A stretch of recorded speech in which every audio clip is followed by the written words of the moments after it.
All right, let's jump straight into this explainer. Tuesday it was absolutely massive in the financial world. Now, I want you to imagine the sheer intensity, the stress, and the absolute thrill of a World Cup final. You know, the sweat on the pitch, the roar of the crowd, the high-stakes drama where every single move counts.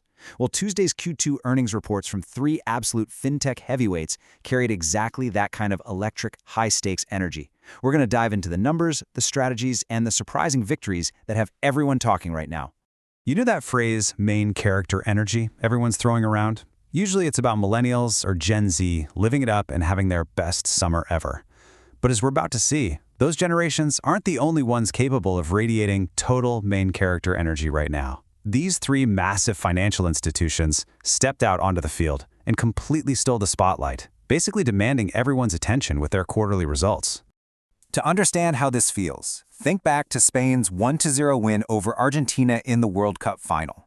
If you just read that 1-0 scoreline in the newspaper the next day, it looks pretty boring on paper, right?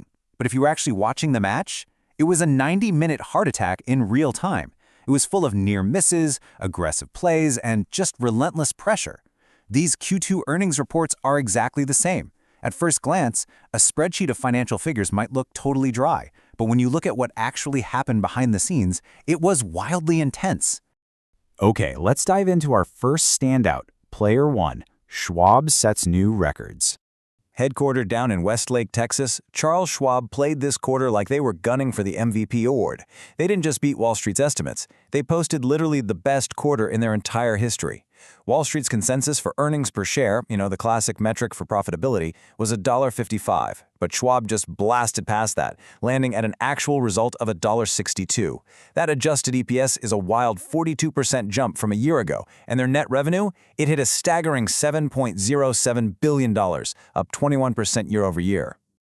And the massive engine behind that record-breaking revenue, 11.9 million. That's the number of daily average trades Schwab actually processed. That is up an incredible 57%. This massive surge was fueled by retail investors aggressively buying the dip in the market and piling heavily into things like the SpaceX IPO. Just because of that sheer volume, Schwab's trading revenue alone jumped 28% to hit $1.2 billion. And what's really fascinating is how Schwab got here. Founded back in 1971, they've positioned themselves as the default account for a generation that grew up watching full-service brokers basically nickel and dime their parents with hidden fees. But look at their recent plays. Since successfully folding in TD Ameritrade, they're using their massive scale to aggressively push into completely new territory. I mean, this quarter brought a spot crypto trading rollout and major progress on their Forge deal to offer private market access. These are the flashy, cutting-edge moves that used to belong exclusively to pure disruptors like Coinbase and Robinhood. Which brings us to the core takeaway for our first player. Schwab isn't just riding retail's coattails anymore, it's setting the absolute pace for the whole field.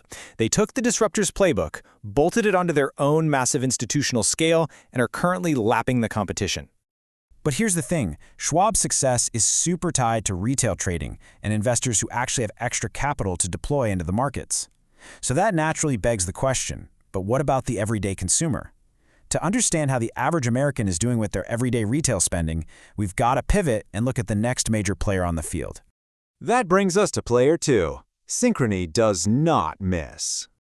Synchrony is such a fascinating beast. Spun off from General Electric back in 2014, they run the private label and co-branded credit cards for a massive chunk of American big box retail. Think about those store credit cards you get pitched at the checkout counter of major home improvement chains or big box stores. Yeah, chances are Synchrony is the engine running those transactions. And man, this quarter they completely leveled Wall Street. Analysts were modeling roughly $2 per share for Synchrony's Q2. Synchrony came in at a massive $2.59. That is a nearly 30% beat, which pushed their Q2 net earnings to an astonishing $885 million.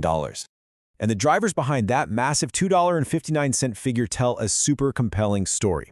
The company reported record purchase volume, meaning people are absolutely still out there swiping those store cards. They also saw renewed account growth, meaning new folks are signing up.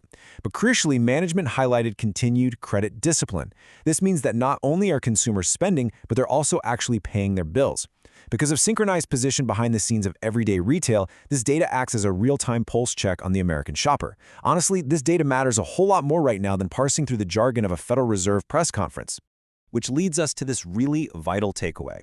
For months, the dominant macroeconomic narrative has been, well, gloomy. We've heard over and over that the American consumer is tapped out, just drowning in debt and pulling back on spending. But the data from Synchrony tells a totally different story. If these numbers hold up, that pessimistic narrative needs a complete rewrite.